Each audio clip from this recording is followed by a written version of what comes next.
The afternoon sun, a benevolent golden orb, warmed the surface of the pool, turning the water into a shimmering sapphire canvas.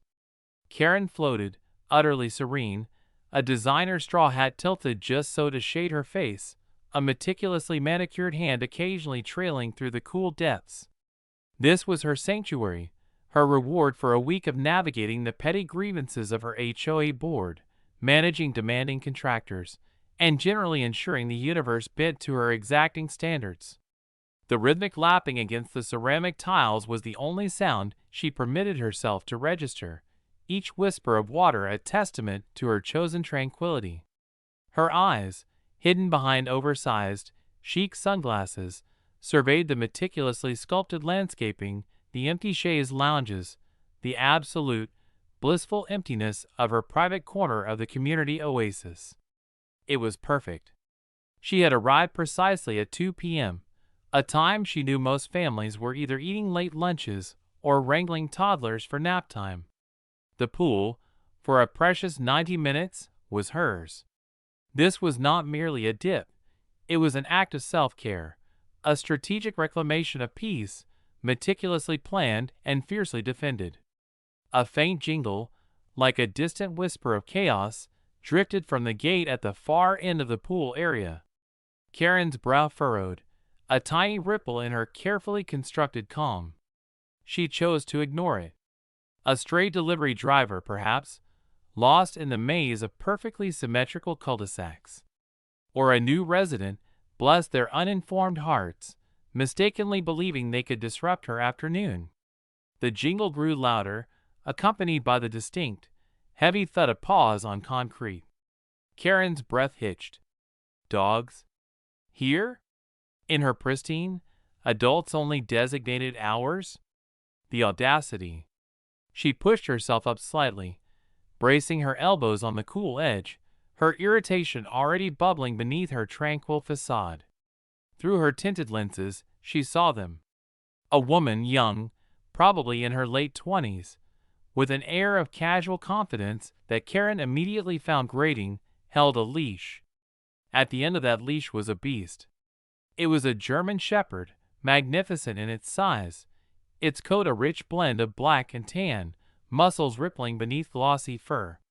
It looked less like a pet and more like a majestic, highly trained predator. Karen scoffed internally. No doubt one of those emotional support animals people dragged everywhere these days, as if their anxiety was everyone else's problem. She braced herself for the inevitable confrontation, ready to deploy her carefully honed arsenal of HOA bylaws and stern gazes. The woman, Maria, if the embroidered name on her practical, athletic wear top was anything to go by, gave a soft, reassuring pat to the dog's head. The animal, which Karen now saw, wore a vest identifying it as a therapy animal. Do not distract, nudged Maria's hand. Karen rolled her eyes. Therapy animal or not, rules were rules. There was a strict no animals in the pool enclosure policy, clearly stated on the sign by the main gate, a sign she herself had lobbied vigorously to have installed. Maria led the dog to a shaded area near a small patch of grass, far from Karen's chosen spot. The dog sat, regal and silent, its intelligent eyes scanning the empty pool, then briefly meeting Karen's unseeing sunglasses. Karen, however, was not appeased. The very presence of the creature was an affront to her afternoon. She was about to open her mouth, to begin the perfectly enunciated lecture about community guidelines and respect for shared spaces, when it happened. The German shepherd, Apollo, let out a soft whine, a sound so subtle Karen almost missed it. Maria knelt, speaking in hushed tones, stroking his head. Then, with a sudden, powerful surge, Apollo broke free. The leash slipped from Maria's hand, a bright blue blur against the gray concrete. Karen watched in slow-motion horror as the magnificent animal bounded towards the pool, a silent, furry torpedo aimed directly at her idyllic sanctuary. Before Karen could even form a coherent thought, before the scream could tear from her throat, the German shepherd launched itself into the air. a massive splash erupted behind her, sending a tidal wave of chlorinated water over her face, soaking her meticulously coiffed hair and ruining her perfectly dry hat. She sputtered, shocked, the scent of wet dog suddenly overpowering the faint, pleasant aroma of her expensive sunscreen. "Apollo! No!" Maria's voice, laced with a mixture of panic and apology, cut through the sudden silence. Karen whirled around, water dripping from her lashes, her face contorted in a mask of pure fury. The German Shepherd, unbothered, was paddling vigorously, a joyous, slobbery grin plastered on its face, its powerful legs churning the water just inches from her. It looked at her with wide, innocent eyes, as if inviting her to join its. Karen Albright, a woman who prided herself on being perpetually one step ahead, felt the blood drain from her face. "A memo?" she hissed, the word tasting like ash. "There was no memo. I review every single communication from the board. I am on the board.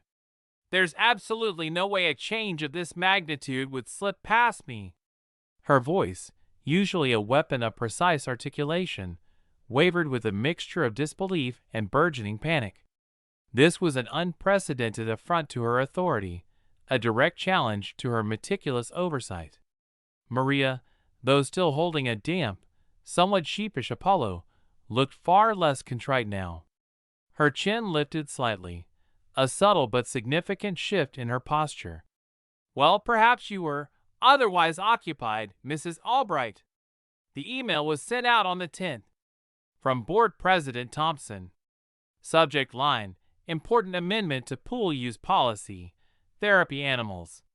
It clearly states the new guidelines." She tapped her phone screen, holding it up just enough for Karen to see the glowing display, though not close enough to actually read. Karen squinted, her fury momentarily overshadowed by a frantic mental scramble. The 10th? She had been on her annual spa retreat that week, a carefully timed escape from the very board politics she now found herself embroiled in.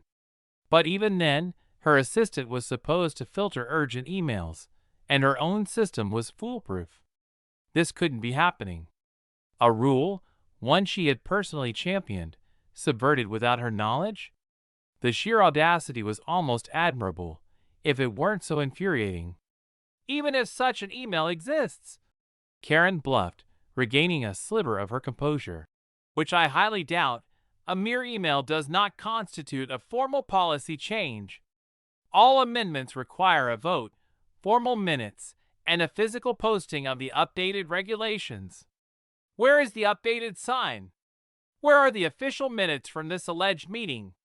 She swept a dismissive hand towards the pool house, then back to Maria.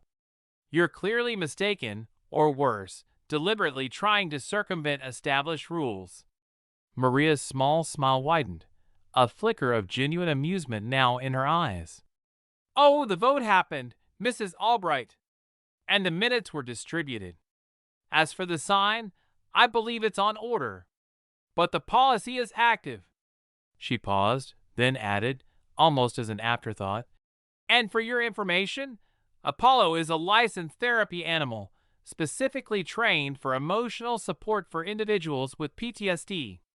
He's not just a pet, as you so dismissively put it." Her gaze hardened, losing all traces of initial deference. "He's a medical necessity for me, and I have every right to bring him during the approved hours." Karen felt a fresh wave of indignity wash over her. PTSD? Emotional support? It was all so dramatic, so messy. Everything she hated. Her perfect, ordered world was being infiltrated by the inconvenient realities of other people's lives. And the worst part? Maria wasn't backing down. This wasn't some timid newcomer who would cower under Karen's withering stare. Maria was holding her ground, armed with official documentation, or at least the claim of it. "Medical necessity or not," Karen snapped, pushing herself fully out of the water, her dripping swimsuit clinging uncomfortably. "The fact remains your medical necessity just soaked me, got its filthy dog hair all over my pool, and caused a public disturbance. I demand you leave immediately. I will verify your claims with Mr. Thompson directly. She snatched a plush towel from a nearby chair, rubbing her face aggressively more to hide her flustered expression than to dry off. I'm afraid I can't do that, Mrs. Albright, Maria said, her voice now completely devoid of apology. My approved time slot runs until 3 p.m. We'll be leaving then. Apollo needs his hydrotherapy. She gave Apollo another gentle pat, and the dog, sensing the shift in his owner's mood, let out a soft, almost triumphant woof. Karen glared at the dog, then at Maria. Hydrotherapy? This was beyond absurd. She wanted to scream, to lash out, but she knew that would only solidify Maria's narrative of the mean, unreasonable HOA lady. She had a reputation to uphold, even when it was crumbling around her. Her gaze darted to the pool gate, contemplating a retreat, but her pride wouldn't allow it. She had to win this. She always won. Fine, Karen seethed, pulling the towel tighter around her shoulders. Then I will simply observe. And if that animal so much as dips a paw back in this water, or causes one more disruption, I will ensure every single one of your therapy animal hours is revoked. Do you understand? Maria simply nodded, her expression unreadable, and then turned her attention back to Apollo, who was now. The silence stretched, taut and uncomfortable, under Arthur Thompson's discerning gaze. Karen, still dripping and thoroughly humiliated, felt her carefully constructed world teetering on the edge. Her initial surge of vindication at his arrival had curdled into apprehension. His expression, usually placid and agreeable, was now a mask of stern neutrality, making it impossible to gauge his alliance. Arthur, thank goodness you're here, Karen began, her voice edged with a desperate plea for validation. This woman, Maria, she's brought her enormous dog into the pool area. He jumped into the water, soaked me, and she's refusing to leave. She's claiming some ridiculous therapy animal amendment to the rules, but I assure you, no such thing exists. This is a clear violation of Section 4, subsection B, paragraph 3 of our bylaws. She gestured wildly towards Maria and Apollo, then back to the pool, emphasizing her ruined hat, which was now drifting lazily towards the deep end. Maria, her hand still resting protectively on Apollo's head, spoke calmly, her voice a stark contrast to Karen's agitated tone. Mr. Thompson, thank you for coming. My name is Maria Rossi. Apollo is a registered therapy animal, and I was simply utilizing the pool during the newly approved hours for therapy animals, Tuesdays and Thursdays, 2 p.m. to 3 p.m. Mrs. Albright here seems to be unaware of the amendment, despite its official approval. She then held up her phone. I have the email from you, dated the 10th, confirming the policy change, and my documentation for Apollo. Arthur sighed, running a hand through his thinning gray hair. His eyes, typically twinkling with community cheer, now held the weary glint of a man caught between two immovable forces. He looked at Karen, her face a thundercloud, then at Maria, composed despite the chaos, with a large, placid German shepherd by her side. Karen, he began, his voice softer, but no less firm. Maria is correct. The board approved the amendment to the pool policy regarding therapy animals at our last meeting, a vote you were unfortunately absent for. The email notice was sent out on the 10th, and the updated physical signs are indeed on order. The policy is active, and Maria, as a resident with a registered therapy animal, is well within her rights to be here during these hours. The words hit Karen like a physical blow. Absent.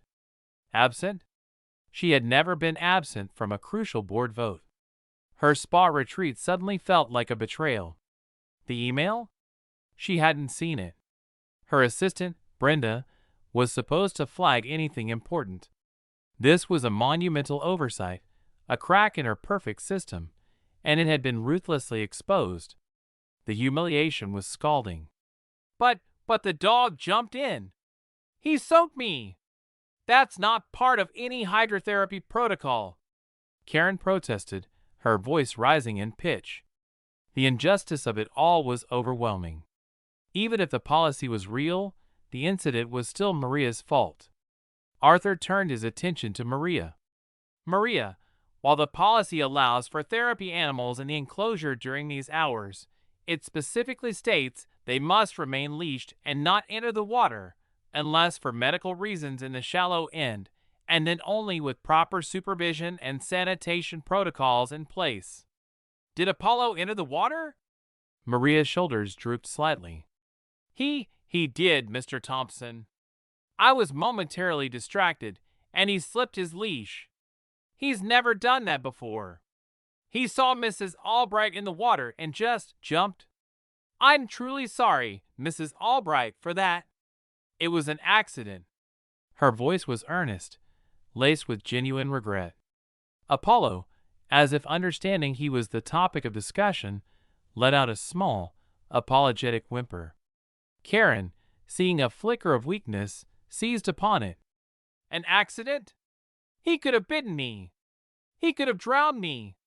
He is a giant, untrained beast. This is negligence, Arthur. And the dog hair? Look at the water. It's contaminated. She pointed dramatically at a tiny cluster of wet German shepherd fur clinging to the side of the pool. Arthur pinched the bridge of his nose. Karen, I understand your distress. Maria, your dog's entry into the water, even if accidental, is a breach of the new amendment. There will be a formal warning issued. However, he turned back to Karen, his gaze firm. Maria and Apollo are otherwise adhering to the spirit of the policy. The hours are indeed designated. Your concerns about contamination are valid, but the pool's filtration system is robust, and the small amount of hair will be cleared quickly. A warning? Karen screeched. That's all? After what I've endured? After my afternoon has been ruined, my clothes soaked, and my safety potentially compromised? This is an outrage, Arthur. This entire amendment is an outrage. It caters to a minority at the expense of everyone else's peace and enjoyment. She felt a familiar. The hum of the pool's filtration system, usually a comforting lullaby of order, now grated on Karen's nerves like a rusty saw. She stood by the edge, the sun no longer a comforting warmth, but an oppressive weight. Her vision blurred, not from the chlorine, but from a potent mix of resentment and outrage. Arthur, her supposed ally, had not only sided against her, but had also dared to chastise her reaction as disproportionate. The audacity. This was a direct challenge to her authority, a public humiliation that resonated far deeper than a mere wet swimsuit. Karen stalked back to her chaise lounge, snatched up her phone, and scrolled through her email, her fingers trembling with a controlled fury. She found the email from Arthur Thompson, dated the 10th. Important amendment to pool use policy, therapy animals. Her eyes scanned the text, a detailed explanation of federal guidelines, accessibility requirements, and the unanimous board vote. It was all there, laid bare, undeniable proof of her blind spot. But how? How could Brenda, her usually impeccable assistant, have missed this? And more importantly, how could she have missed it? She fired off a terse text to Brenda. Call me immediately. Urgent. Board Communications Oversight. 10th of this month. A minute later, her phone buzzed. Brenda, what happened? Karen demanded, foregoing pleasantries. How did I not see this email about the pool amendment? The one regarding therapy animals? Brenda's voice on the other end was apologetic, tinged with genuine distress. Mrs. Albright, I am so terribly sorry. That week, you remember, your mother had that fall, and I was juggling your spa itinerary, coordinating with her care team, and managing your usual schedule.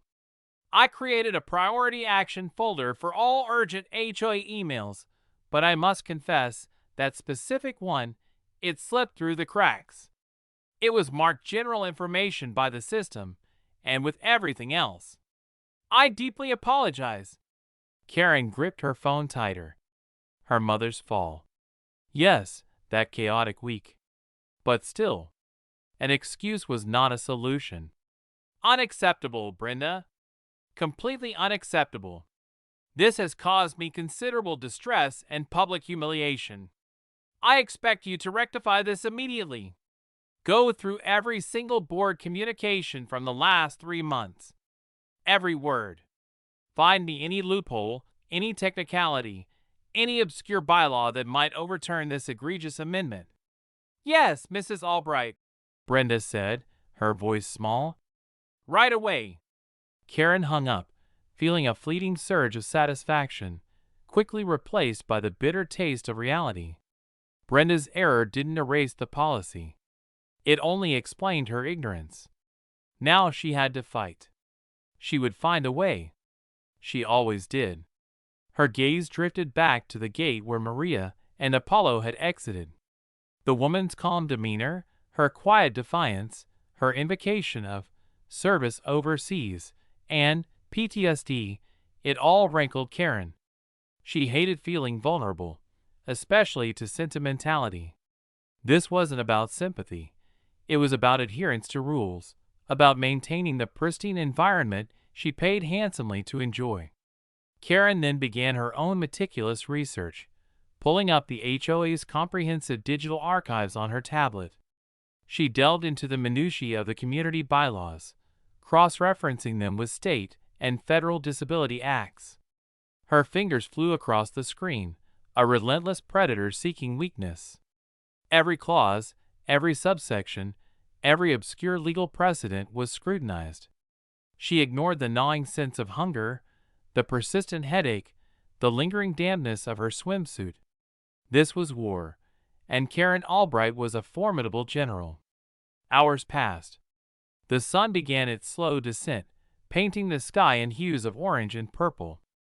Other residents, families with children and teenagers, slowly trickled into the pool area, their laughter and splashes a jarring backdrop to Karen's intense focus.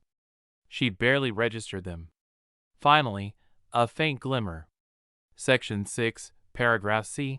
Any resident requiring accommodations for a disability must provide a detailed, notarized statement from a licensed medical professional, updated annually, specifically outlining the necessity of the accommodation within community common areas, and must strictly adhere to all applicable health and safety codes. The HOA reserves the right to request additional documentation or independent medical review if deemed necessary to ensure the safety and well-being of all residents. A cold, analytical smile touched Karen's lips. Strictly adhere to all applicable health and safety codes. And independent medical review. This was it. This was her opening. Apollo's unscheduled dip, while given only a warning by Arthur, could be reframed. A breach of policy was one thing. A health hazard was another entirely. The scent of freshly brewed Earl Grey, usually a balm to Karen's mornings, now offered little comfort. 2 days had passed since her call with Arthur, 2 days of simmering anticipation. She sat at her polished mahogany desk, her laptop open, meticulously tracking the board's email traffic. She expected a flurry of activity, an immediate response to her strategically worded challenge. Instead, there was an unsettling silence, punctuated only by mundane updates about landscaping schedules and pool chemical levels. This calm, she knew, was merely the eye of the storm. Brenda, true to form, had delivered. A meticulously compiled dossier on every minor infraction Maria Rossi had incurred since moving into the community 6 months prior. A recycling bin left out too long, a slightly overgrown rose bush, a package mistakenly delivered to a neighbor's porch. Trivial, yes, but to Karen, they were threads in a larger tapestry of disregard. More importantly, Brenda had found a series of community-wide emails from 2 years ago, detailing a protracted battle over a resident's pet parrot and the subsequent reinforcement of the no animals in common areas rule. A precedent. Excellent. Karen was confident. She had set the legal wheels in motion. The board, specifically Arthur, would be forced to address her concerns about health and safety. The independent medical review was the key. She doubted Maria, for all her composure, would withstand such scrutiny without revealing a weakness. Later that afternoon, Karen received a terse email from Mr. Davies, the HOA's legal counsel. It was addressed to both her and Arthur, stating that, in response to Mrs. Albright's concerns, Maria Rossi's therapy animal documentation was being reviewed. Further, a third-party medical consultant would be contacting Ms. Rossi to schedule an independent assessment regarding the necessity and specific protocols of the claimed hydrotherapy for her service animal. Karen's lips curved into a thin, satisfied smile. It was working. The following Tuesday, Karen decided to grace the pool with her presence once more. She arrived precisely at 2 p.m., armed not with a swimsuit, but with a notepad and an almost imperceptible digital voice recorder hidden in her clutch bag. She wore a crisp white linen dress and oversized sunglasses, her posture radiating an air of dignified observation. She settled into a chair far from Maria's usual spot, but with a clear line of sight to the pool. Maria arrived a few minutes later, Apollo walking sedately by her side. Today, Apollo wore a more elaborate harness, clearly indicating his service animal status. Maria's expression was noticeably tighter than before, a faint line etched between her brows, but she held her head high. She spotted Karen, their eyes meeting briefly through Karen's dark lenses. Maria offered a small, hesitant nod. Karen did not reciprocate. Maria led Apollo to the grassy patch. Apollo sat, still and silent, occasionally glancing at the pool with what Karen interpreted as longing. Maria didn't even attempt to go near the water today. Instead, she sat on the grass, gently stroking Apollo's head, occasionally speaking to him in low, soothing tones. Karen watched, scribbling notes. No water entry today. Exhibiting signs of restraint. Owner appears stressed. This was all useful. It showed that Maria was now operating under duress, confirming Karen's impact. Suddenly, a woman Karen recognized as Mrs. Henderson, a new, younger resident from down the street, approached Maria. Mrs. Henderson had two small, boisterous children who often monopolized the shallow end. She was known for her effusive, overly friendly nature, which Karen found tiresome. "Oh, Maria!" Mrs. Henderson chirped, her voice carrying across the quiet pool area. "Is this Apollo? He's magnificent. My little Tommy just loves dogs. He was so excited when he heard about the new therapy animal hours." She knelt down, reaching a hand out towards Apollo. Apollo, momentarily distracted from Maria's ministrations, leaned into Mrs. Henderson's touch, offering a soft sniff. Maria, however, stiffened.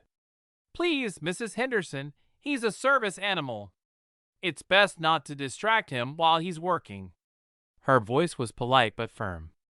Mrs. Henderson withdrew her hand, looking slightly abashed. "Oh, of course. So sorry. Just so friendly. I just wanted to tell you, it's so wonderful that the HOA finally approved this. My sister has a service dog for her diabetes, and it's been a nightmare finding places where she's truly welcome. It's about time communities became more inclusive." Karen's pen paused mid-stroke. Inclusive. The word hung in the air, a barb aimed directly at her own unspoken sentiments. Mrs. Henderson, unknowingly, was articulating the very progressive ideals Karen found so irritating. Maria Rossi felt a cold knot tighten in her stomach as she walked away from the pool, Apollo's steady presence a small comfort against the prickle of Karen Albright's triumphant gaze. The conversation had left her shaken, a raw nerve exposed. Intrusive and retaliatory. Her words echoed in her mind, a quiet defiance that had cost her more emotional energy than she cared to admit.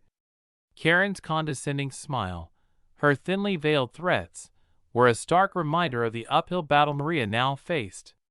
Apollo, sensing her tension, nudged her hand with his wet nose, his large, intelligent eyes looking up at her with unspoken concern. Maria bent down, burying her face in his thick fur for a moment, drawing strength from his unwavering loyalty. "It's okay, boy," she whispered, her voice a little shaky. "We'll be okay." The email from Mr. Davies, confirming the independent medical assessment, had arrived yesterday. It was clinical, devoid of empathy, merely a procedural requirement. But Maria knew its true intent. This wasn't about due diligence. It was about Karen Albright weaponizing the system, using her influence to pry into Maria's most vulnerable spaces. The request for a medical consultant to verify hydrotherapy protocols for a service animal felt particularly cruel, a direct jab at Apollo's accidental swim. Maria spent the next few days in a whirlwind of appointments and phone calls.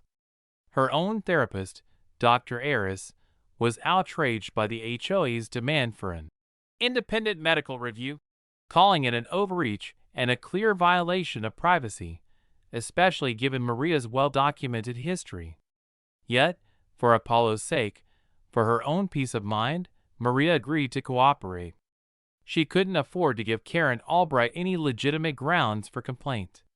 The independent medical consultant, a stern-faced woman named Dr. Evelyn Thorne, arrived at Maria's apartment on Thursday morning. Dr. Thorne carried a formidable briefcase and an air of detached professionalism that made Maria feel like a specimen under a microscope. Apollo, usually welcoming, seemed to sense the shift in atmosphere and remained quietly at Maria's side, occasionally glancing at Dr. Thorne with a wary expression. The interview was exhaustive. Dr. Thorne probed Maria's medical history, her combat experience, the specifics of her PTSD diagnosis, and the critical role Apollo played in her daily life. Maria, who usually guarded this part of her past fiercely, found herself recounting fragmented memories, reliving moments of terror and loss, all for the benefit of a stranger who scribbled notes with unnerving precision. "And the hydrotherapy you mentioned to Mrs. Albright?" Dr. Thorne asked, her voice flat, her eyes betraying no emotion. "Can you elaborate on the specific protocols Apollo requires in a community pool setting?" Maria felt a blush creep up her neck. "It wasn't a protocol per se. Apollo jumped into the pool that day because he perceived Mrs. Albright's distress, or perhaps my own, after a sudden noise. He's trained to offer deep pressure therapy and emotional grounding. Water is a natural calming agent for him, and he often assists me during panic attacks. The term hydrotherapy was perhaps a misstatement intended to convey the calming effect." She bristled under Dr. Thorne's unblinking stare. "He helps me regulate my breathing, anchors me to the present. His presence alone is therapeutic, and in moments of acute distress, a cooling sensation or a shared tactile experience can be invaluable." Dr. Thorne merely nodded, making another note. "So, you are clarifying that Apollo's entry into the pool was not part of a pre-planned hydrotherapy regimen, but rather a spontaneous response to a perceived emotional trigger?" "Yes," Maria confirmed, feeling a wave of frustration. This entire line of questioning felt designed to trip her up, to expose a flaw in her story, all orchestrated by Karen. "It was an accident. And it was a first.